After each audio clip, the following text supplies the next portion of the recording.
الحمد لله وكفى وسلام على عباده الذين اصطفى خصوصا على سيدنا ومولانا محمد المصطفى وعلى آله المجتبى وأصحابه أولي الصدق والصفاء وعلينا معهم دائما أبدا. أما بعد فأعوذ بالله من الشيطان الرجيم. بسم الله الرحمن الرحيم. سیٹی دے رہا ہے، من کرواؤ. وعلمك ما لم تكن تعلم وكان فضل الله عليك عظيما. صدق الله مولانا العظيم وبلغنا رسوله النبي الكريم ونحن على ذلك لمن الشاهدين والشاكرين والحمد للہ رب العالمین. حضرات، آپ نے ابھی بڑی اچھی نعتیں خوش گلو شعراء سے سنی، اور آخر میں ناظم اسٹیج نے تو کمال ہی کر دیا. آواز ماشاءاللہ اتنی جاندار اور شاندار کہ روح کو اس نے گرما دیا. چند شعر تحت میں بھی پڑھ دوں، درود شریف پڑھ لیں. اللہم صلی علی سیدنا مولانا محمد وآلہ وصحبہ وبارک وسلم صلاۃ و سلام علیک یا رسول اللہ. حضرات، ایک دستور ہے کہ اونچی چیز کو گردن اٹھا کے دیکھا جاتا ہے.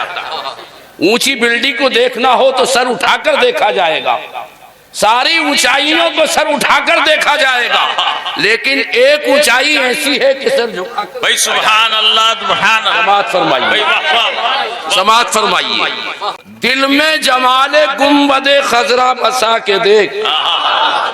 دل میں جمال گنبد خضرا، دل میں جمال گنبد خضرا بسا کے دیکھ، ان کی بلندیوں کو بھی نظریں جھکا کے دیکھ. سبحان اللہ، سبحان اللہ. بھائی واہ واہ واہ.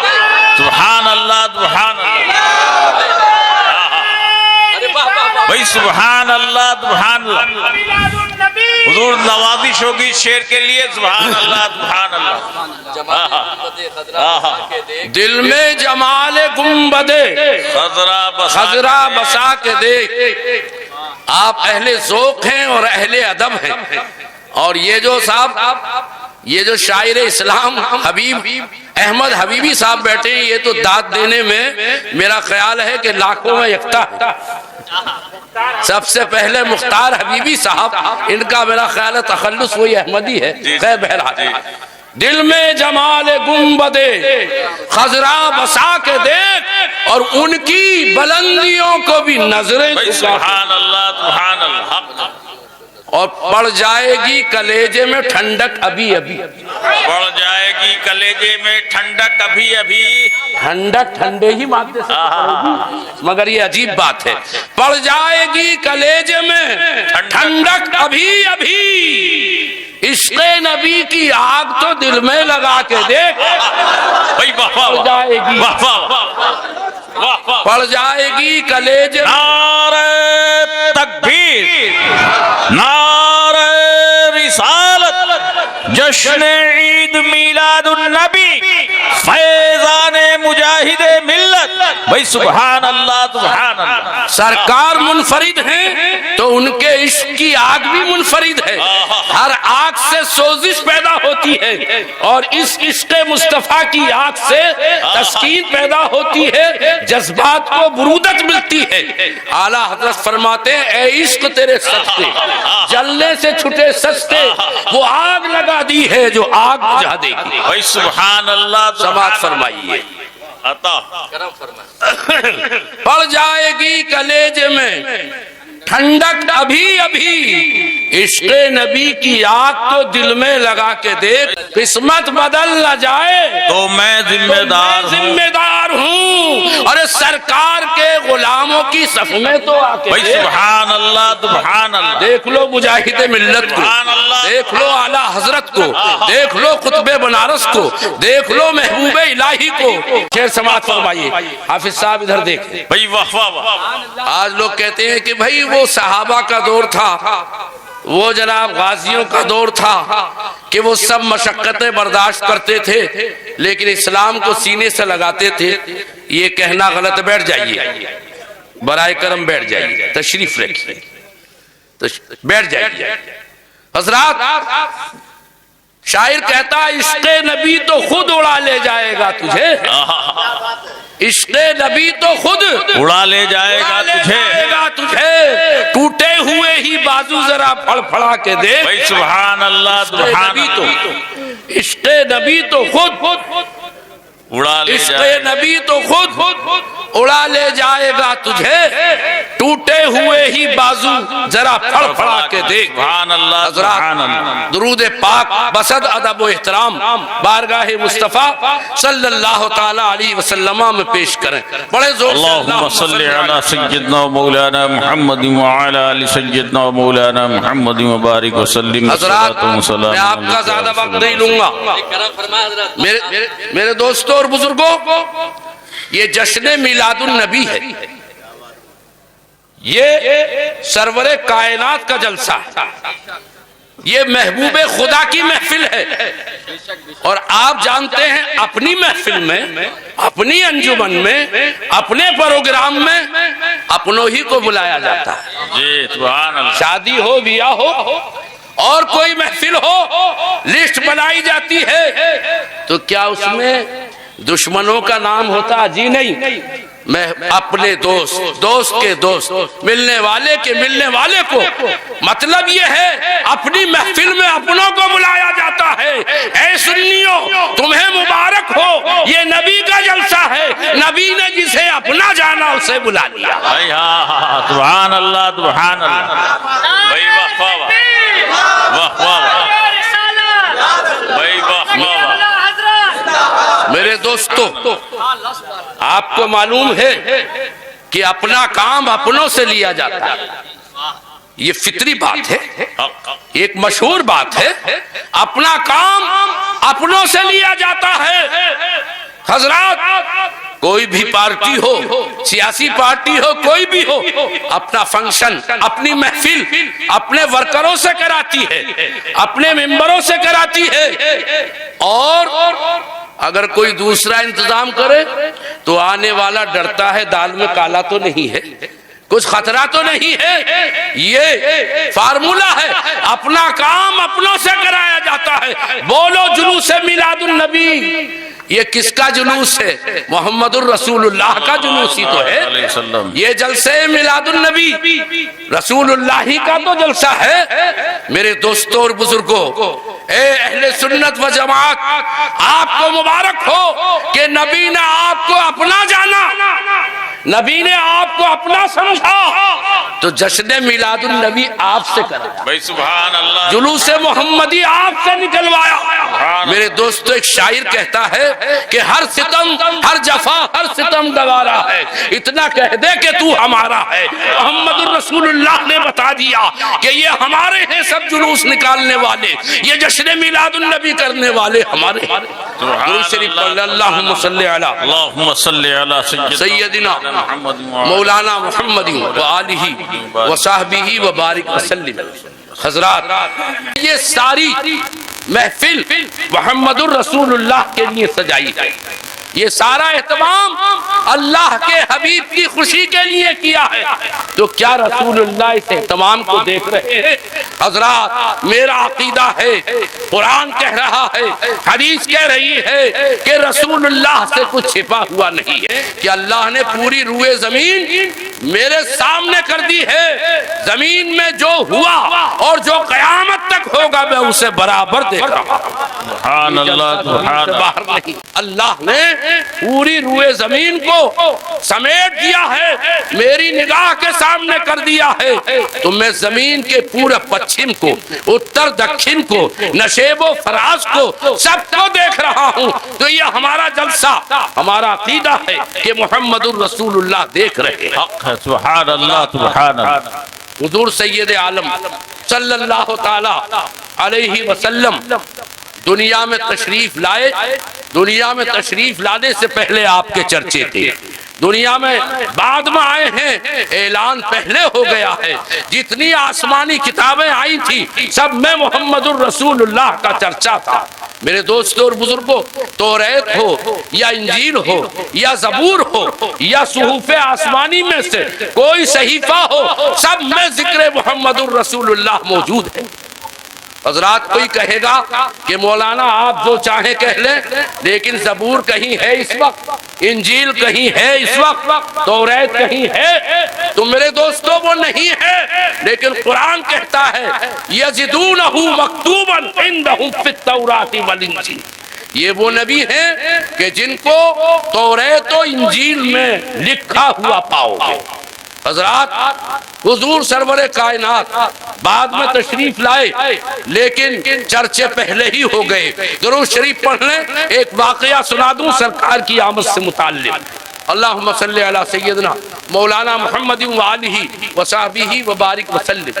سرکار کے تشریف لانے سے 1000 برس پہلے یمن میں ایک بادشاہ گزرا تھا جس کا نام تھا تبع اول ہمیری۔ یمن میں ایک بادشاہ گزرا تھا جو سرکار سے 1000 سال پہلے دنیا میں تھا۔ اس نے یہ چاہا کہ میں دنیا کا دورہ کروں، اپنی شان و شوکت دوسرے ملکوں میں ظاہر کروں۔ اس نے 12000 عالموں کو، فلسفیوں کو ساتھ لیا، 1,32,000 اس نے سواروں کو ساتھ لیا، اور 1,12,000 پیادوں کو ساتھ لیا۔ ساتھ لے کر وہ سیر و سیاحت کے لیے نکل پڑا، تفریح کرنے نکل پڑا۔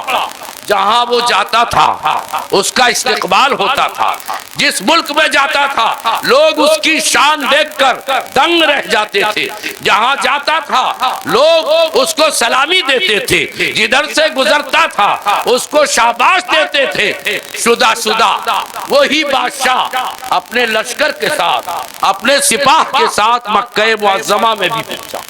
سننے کی بات ہے، مکہ معظمہ میں پہنچا تو مکے والوں میں سے کوئی اسے دیکھنے نہیں آیا، کسی نے اسے خوش آمدید نہیں کہا، کسی نے اس سے ملاقات نہیں کی، کسی نے اس کی شان و شوکت کے سامنے سر عقیدت نہیں جھکایا۔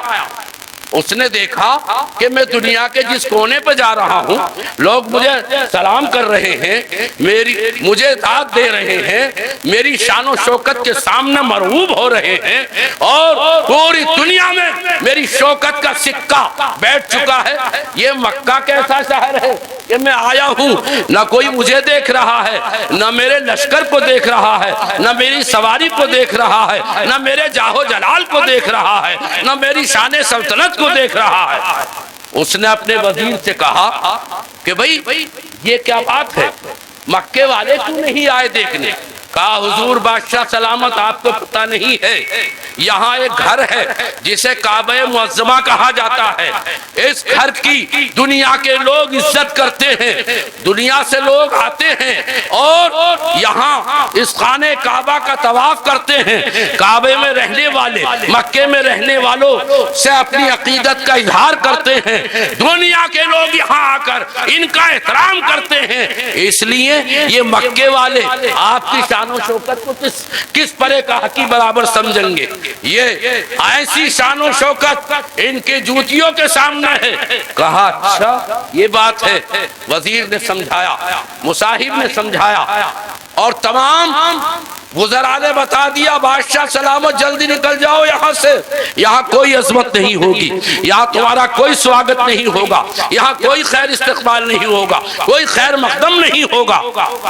کہا اچھا میری عزت نہیں کی، مجھے سلابی نہیں دی، ٹھیک ہے مجھے ان سے نمٹنا ہے۔ میں قسم کھاتا ہوں کہ میں اس مکہ معظمہ میں، مکے میں جو یہ کعبہ ہے، اس کعبے کی بنیاد کھود دوں گا، اینٹ سے اینٹ بجا دوں گا، اسے بے نشان بنا دوں گا، کوئی کعبے کا نام لینے والا نہیں رہے گا۔ اس نے یہ نیت کر لی، نیت کرنا تھا۔ اللہ کی قدرت کا کمال دیکھیے، اس نے نیت کی اور بادشاہ کی ناک سے، اس کی آنکھوں سے، اس کے منہ سے خون بہنا شروع ہو گیا۔ پورے ناک سے خون بہ رہا ہے، آنکھوں سے خون نکل رہا ہے، منہ سے خون کا فوارہ چھوٹ گیا ہے۔ جب بادشاہ کی یہ حالت ہوئی، پورے لشکر میں کوہرام مچ گیا۔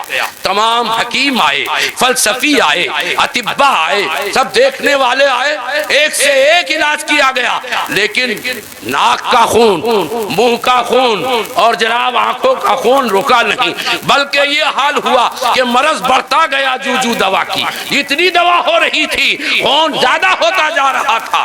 میرے دوستو، جب سب عاجز آ گئے تو وہی علماء جو اس کی فوج میں تھے، جو توریت و انجیل کے جاننے والے تھے، جو کتب سابقہ کے پڑھے ہوئے تھے، جو اللہ پر ایمان رکھتے تھے، ان میں سے ایک عالم ربانی کو بلایا گیا، ایک بڑے عالم کو بلایا گیا جو روحانیت رکھتے تھے، جو آنکھوں سے دل کا حال جان لیتے تھے، انہیں بلایا گیا۔ کہا رے دیکھو تو بادشاہ کی کیا حالت ہو گئی ہے، بادشاہ لبے دم ہے، لبے مرگ ہے، آپ کو اپنے ساتھ لایا ہے، اور کچھ تو نمک کا احسان ادا کرو۔ عالم ربانی آئے، بادشاہ کی حالت دیکھی اور دیکھ کر کہا کہ مرض آسمانی ہے اور علاج زمین سے ہو رہا ہے۔ مرض تو یہ آسمانی ہے، آسمانی مرض کے ازالے کے لیے آسمانی علاج ہی چاہیے۔ سبحان اللہ، یہ اللہ والوں کی شان ہے۔ نگاہیں دیکھ کر دل کی حالت جان لی، حالت دیکھ کر کہا ہے بادشاہ دنیا کا کوئی علاج آپ کر لیں، کوئی دوا کر لیں، کسی حکیم کا آپ علاج کر لیں، یہ مرض جائے گا نہیں بلکہ آپ کو لے کر جائے گا۔ اگر خیریت چاہتے ہو، اگر بھلائی چاہتے ہو، اگر عافیت چاہتے ہو، اگر تندرستی چاہتے ہو، اگر بقا چاہتے ہو، تو جو علاج میں کر رہا ہوں اس علاج کو تسلیم کر لو۔ سبحان اللہ، سبحان اللہ۔ بھائی کیا علاج ہے؟ کا علاج یہ ہے کہ بادشاہ تم نے جو بری نیت کر لی ہے کعبے کے بارے میں، اس نیت سے توبہ کر لو۔ بادشاہ نے توبہ کر لی، دل ہی دل میں توبہ کر لی۔ میرے دوستو، یہاں دل میں توبہ کی اور دل میں ارادہ کیا اور فوراً ناک سے خون بہنا رک گیا، بادشاہ تندرست ہو گیا۔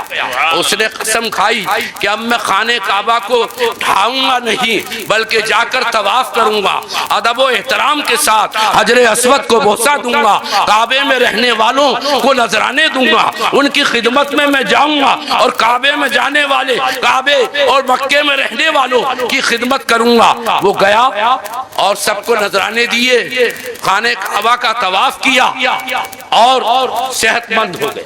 سبحان اللہ، سبحان اللہ۔ اب مکے سے گزر کر اس نے سوچا کہ ذرا مدینے کا بھی دورہ کر لیا جائے۔ اس نے سنا تھا کہ مدینہ وہ شہر ہے جہاں محمد الرسول اللہ ہجرت کر کے آئیں گے۔ جب مدینہ طیبہ پہنچا، سبحان اللہ، مدینہ طیبہ کون سی جگہ ہے جہاں صاحب عشق وارفتگی کے عالم میں جب پہنچتا ہے تو کہتا ہے مقام وزد ہے دل کہ کوئے یار میں آئے، مقام وزد ہے دل کہ کوئے یار میں آئے، اور بڑی سرکار میں پہنچے، بڑے دربار میں آئے۔ وہ سارے لشکری، وہ سارے علماء مدینہ طیبہ جب پہنچے، یہ توریت کے جاننے والے تھے، انجیل کے جاننے والے تھے، کتب سابقہ میں مدینے کی فضیلت پڑھی تھی۔ جو عالم ساتھ تھے انہوں نے مدینے کی مٹی سونگنا شروع کر دی، وہاں کی جڑی بوٹیوں کو سونگنا شروع کر دیا، وہاں کے گھاس کی پتیوں کو سونگنا شروع کر دیا، وہاں کے سنگریزوں کو دیکھنا شروع کر دیا۔ جس مٹی کو سونگتے تھے محو ہو جاتے تھے، جس بوٹی کو سونگتے تھے مست ہو جاتے تھے، کہیں سے کہیں پہنچ جاتے تھے۔ اور انہوں نے پھر مدینے میں گشت کیا تو انہوں نے وہ علامتیں دیکھی جو توریت میں بتائی گئی تھی. انہوں نے بادشاہ سے کہا اے بادشاہ اب چاہے آپ یمن چلے جائیں, آپ کہیں چلے جائیں, لیکن خدا را ہمیں نہ لے جائیں, ہم تو یہی رہیں گے, یہی مر جائیں گے, اس لیے کہ توریت اور انجیل میں جس شہر کی خبر دی گئی تھی جہاں خاتم پیغمبراں آئیں گے, جہاں اللہ کے حبیب آئیں گے, جہاں محبوب خدا کا آستانہ ہوگا, یہ وہی شہر ہے. اس کی بوٹی بتا رہی ہے, اس کی ہوائیں بتا رہی ہیں, اس کی فضائیں بتا رہی ہیں کہ یہ محمد الرسول اللہ کا مسکن ہونے والا شہر. سبحان اللہ سبحان اللہ. سب نے وہیں رہنے کی قسم کھا لی اور کہا ہے بادشاہ اگر ہم زندہ رہے تو ان کی زیارت کریں گے, اور اگر مر گئے تو یہی ہماری قبریں بنیں گی, کسی نہ کسی دن تو وہ یہاں سے گزریں گے تو ان کی جوتیوں کی خاک ہماری قبر ہی پر تو پڑ جائے گی, نجات ہو جائے گی. سبحان اللہ سبحان اللہ. دیکھیے ابھی نبی آئے نہیں ہیں, ابھی دنیا میں تشریف لائے نہیں ہیں, ابھی ظہور نہیں ہوا ہے, لیکن کیسے کیسے عاشق نادیدہ پیدا ہو رہے ہیں. زمین بتا رہی ہے, سنگریزے بتا دے رہے ہیں, خوشبو آ رہی ہے جگہ جگہ سے. جس شہر میں نبی جانے والے ہیں وہ معطر بنا ہوا ہے, وہ معمر بنا ہوا ہے. حضرات بادشاہ نے جب اپنے ان عالموں کا یہ خیال دیکھا تو کہا بھائی تم یہیں رہو, میں تم پر جبر نہیں کرتا, اور کہا پھر یہاں تو کچھ ہے بھی نہیں, رہو گے کیسے؟ بادشاہ صاحب ثروت تھا, اس نے 400 مکان ان علماء کے لیے تعمیر کرا دیا, یہیں رہو. مالی امداد کی, مالی مدد کی, اور کہا کہ دیکھو اسی میں تم رہو, اور 1-2 منزلہ مکان وہی بنوایا کہ جب نبی آخر الزمان خاتم پیغمبراں شفیع المذنبین سید المرسلین پیشوائے اولین و آخرین محمد الرسول اللہ آئیں تو اسی 2 منزلہ مکان میں ان کو ٹھہرانے. اس نے وصیت کی اور ایک خط بھی لکھ کر دیا. عالم ربانی جو تھے ان کو ایک خط لکھ کر دیا اور کہا کہ یہ خط اگر تم زندہ رہو تو تم محمد الرسول اللہ کو پہنچانا, اور نہیں تم چلے جاؤ تو اپنی نسلوں کو ہدایت کر دینا کہ یہ خط میرا محمد الرسول اللہ تک پہنچا دینا. درود شریف پڑھے اللہم صلی علی سیدنا مولانا محمد وبارک وسلم. عالم ربانی کو خط دیا گیا اور ان کی عمر گزر گئی, سرکار تشریف نہیں لائے. انہوں نے اپنی نسلوں کو دیا, انہوں نے اپنی نسلوں کو دیا, انہوں نے اپنی نسلوں کو دیا. شدہ وہ خط حضرت ایوب انصاری تک پہنچا. ایوب انصاری رضی اللہ تعالی عنہ کے ہاتھ میں لگا اور انہوں نے اپنے غلام ابو لیلہ کو دے دی. خط میں کیا لکھا تھا؟ سبحان اللہ. خط میں لکھا تھا کہ کم ترین مخلوقات طب اول حمیری کی طرف سے بخدمت خاتم پیغمبراں سروراں جناب محمد الرسول اللہ. کہا اے محمد گواہ رہنا میں آپ پر ایمان لا چکا ہوں, جو کتاب آپ پر اترے گی اس پر بھی ایمان لا چکا ہوں. اگر مجھے آپ کی زیارت ہو گئی تو فبہا, ورنہ اللہ کا واسطہ دے کر کہتا ہوں قیامت کے دن آپ میری شفاعت کرانا, میری مغفرت کرانا, مجھے جہنم سے بچانا اور جنت میں پہنچانا, اللہ تبارک و تعالیٰ کا قرب مجھے دلانا. یہ خط میں لکھا ہوا. عاشق نادیدہ میرے دوستو, وہ خط حضرت ابو ایوب انصاری تک پہنچا جو عالم ربانی کی اولاد میں تھے, اور جناب انہوں نے اپنے خادم ابو لیلہ کو دے دیا. کیا داستان ہے, ابھی آئے نہیں ہیں, کہاں کھولے ہیں گیسو یار نے خوشبو کہاں تک, ابھی آپ کی عالم ارواحی میں ہیں, ابھی دنیا میں تشریف نہیں لائے ہیں, لیکن عاشق نادیدہ پیدا ہو رہے ہیں, خطوں کا انتظام ہو رہا ہے, ٹھہرنے کے لیے مکان بنایا جا رہا ہے. حضرات شدہ ایک وقت وہ آیا کہ اللہ کے حبیب صلی اللہ تعالی علیہ وسلم نے اپنے جانثاروں کے ساتھ مکے سے مدینہ منورہ کو ہجرت فرمائی. یہاں سے اس واقعے کو غور سے سنیں. حضرات ہجرت فرمائی, پتہ چل گیا مدینے والوں کو کہ محمد الرسول اللہ مکہ چھوڑ کر مدینے میں آنے والے ہیں۔ روزانہ لوگ کاروبار چھوڑ کر، اپنے اسباب معیشت چھوڑ کر اس گھاٹی پر جا کر بیٹھ جاتے تھے جہاں سے مدینے میں قافلے آیا کرتے تھے۔ صبح سے شام تک دیکھتے اور شام کو مایوس ہو کر چلے جاتے تھے۔ ایک دن ایسے ہی مدینے والے سراپا انتظار بنے ہوئے تھے کہ دور سے گرد سواری نظر آئی، دور سے ایک اونٹنی نمودار ہوئی اور اس پر ایک محبوب داور، ایک شہنشاہ دو جہاں سوار نظر آئے۔ ایک یہودی نے کہا، ارے مدینے والوں سنو، تم مہینوں سے جس کے انتظار میں یہاں آتے ہو، دیکھو وہ تشریف لا رہے ہیں، تمہارا مقصود اب آ رہا ہے، تمہاری مراد اب آنے والی ہے۔ سب وہی ٹھہر گئے، خوش ہو گئے، کہا جان ہی دے دی جگر نے آج پائے یار پر، عمر بھر کی بے قراری کو قرار آ گیا۔ سبحان اللہ سبحان اللہ۔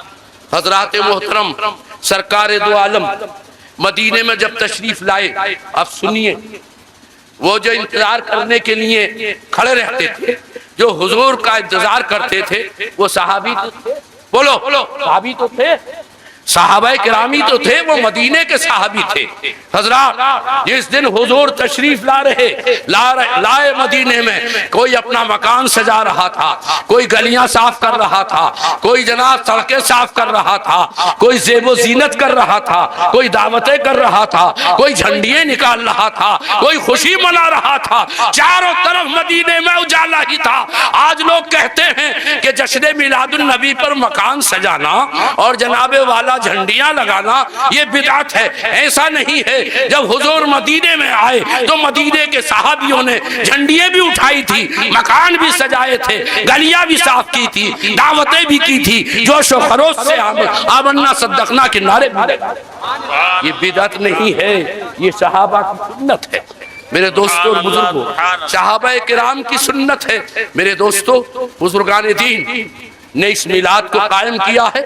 تمام اولیاء اللہ نے میلاد النبی کی خوشی منائی ہے۔ آگے چلیے، سرکار دو عالم جب مدینے میں داخل ہو گئے تو ہر کسی کی تمنا تھی کہ حضور میرے گھر میں ٹھہرے۔ یہ واقعہ کتاب المستطرف میں ہے، میزان الادیان میں ہے، تاریخ ابن عساکر میں ہے، اور بہت سی کتابوں میں یہ تاریخی واقعہ مرقوم ہے۔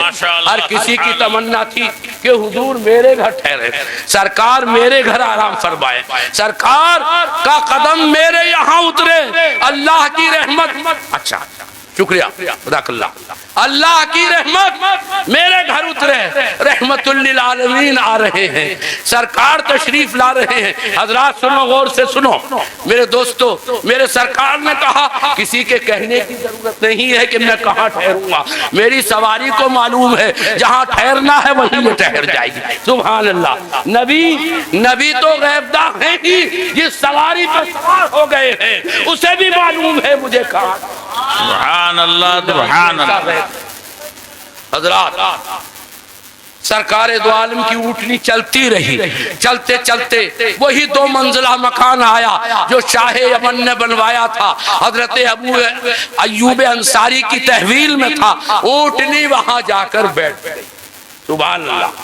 حضرات، کہاں تک کا غیب اونٹنی کو تھا کہ یہی مکان حضور کے لیے 1000 سال پہلے بن چکا تھا۔ تم کہتے ہو نبی کو پیٹھ پیچھے کی خبر نہیں ہے، ارے نالائقو، جس سواری پہ نبی سوار ہو گئے ہیں اسے پیچھے تک کی خبر ہے، آگے تک کی خبر ہے۔ یہ میرے سرکار کے لیے کون سا مکان؟ حضرات محترم، سرکار وہاں تشریف فرما ہو گئے، سرکار پروکش ہو گئے، سامان وہاں پر رکھ دیا۔ اب کچھ لوگوں نے کہا، کچھ لوگوں نے ابو لیلہ سے کہا کہ سرکار آ گئے ہیں، وہ خط حضور کو پیش کر دو۔ ابو لیلہ رسول اللہ کے پاس پہنچے تو سرکار نے دیکھتے ہی کہا، اے ابو لیلہ تم آ گئے؟ وہ حیران ہوا کہ انہیں میرا نام کیسے معلوم ہو گیا؟ کہا ابو لیلا میں تمہیں بھی جانتا ہوں اور تمہارے پاس جو میری امانت شاہ یمن نے دی ہے اسے بھی جانتا ہوں، لاؤ جو خط شاہ یمن نے 1000 سال پہلے میرے نام لکھا تھا وہ خط مجھے پیش کر۔ سبحان اللہ۔ یہ غیب نہیں ہے، یہ غیب نہیں ہے، چھپی ہوئی چیزوں کو جاننا نہیں ہے۔ ہمارے اعلیٰ حضرت فرماتے ہیں اور کوئی غیب کیا تم سے نہا ہو بلا جب نہ خدا ہی چھپا تم پہ کرو رو۔ سبحان اللہ۔ سرکار دو عالم غیب کو جاننے والے ہیں، سرکار دو عالم ہر چھپی چیز کو جانتے ہیں، سرکار ہمارے ارادوں کو جانتے ہیں، ہماری نیتوں کو جانتے ہیں، ہمارے اعمال کو جانتے ہیں۔ ایک دن میرے سرکار اپنے کاشانے سے باہر تشریف لائے، سمجھ گئے آپ؟ آج یہ تعلیم دی جاتی ہے، آج داڑھی رکھ کے کرتا پہن کے اسلام کا دعویٰ کر کے اپنے کو مومن کہہ کے یہ دعویٰ کرتے ہیں کہ حضور کو تو یہ پتہ بھی نہیں تھا کہ کس عالم میں موت ہوگی۔ اے فاطمہ تم عمل کرو، میں تمہیں بچا نہیں سکوں گا، کون کس عالم میں مرے گا؟ جی نہیں۔ میرے سرکار مکان سے باہر تشریف لائے، آپ کے ہاتھ میں 2 کتابیں تھیں، توجہ ہے نا؟ آپ کے ہاتھ میں 2 کتابیں تھیں۔ صحابہ نے پوچھا یا رسول اللہ یہ کتابیں کیسی ہیں؟ کہا میرے داہنے ہاتھ میں جو کتاب ہے اس میں جنتیوں کے نام ہیں، ان کی ولدیت کے ساتھ، ان کے پتے کے ساتھ اور ان کے آباء و اجداد کے نام، سارے جنتیوں کے نام ہیں۔ اور بائیں طرف جو کتاب ہے اس میں دوزخیوں کے نام ہے۔ جو جنتی ہو چکا ہے وہ کبھی جہنمی نہیں ہوگا، جو جہنمی ہو گیا ہے وہ کبھی جنتی نہیں ہوگا۔ سرکار نے فرمایا سب کا رجسٹر تیار ہے اور آخر میں ٹوٹل ہے کہ جنتی اتنے ہیں، جہنمی اتنے ہیں۔ میرے دوستو جب رسول کو معلوم ہے کہ جنتی کون ہے جہنمی کون ہے تو کیا انہیں اپنے خاتمے کی خبر نہیں ہوگی؟ یہ بدعقیدہ لوگوں کی بات ہے۔ میرے دوستو جنت تو ان کی ہے، اعلیٰ حضرت فرماتے ہیں تعجب کی جا ہے کہ فردوس اعلیٰ بنائے خدا اور بسائے محمد۔ میرے سرکار فرماتے ہیں کہ اللہ نے جنت و دوزخ کی چابیاں مجھے دے دی ہیں، جنت و دوزخ کی چابیاں حضور فرماتے ہیں اللہ نے مجھے دے دی، ہمیں یہی پہنچا کے دے دی، لیکن اختیار دیکھو۔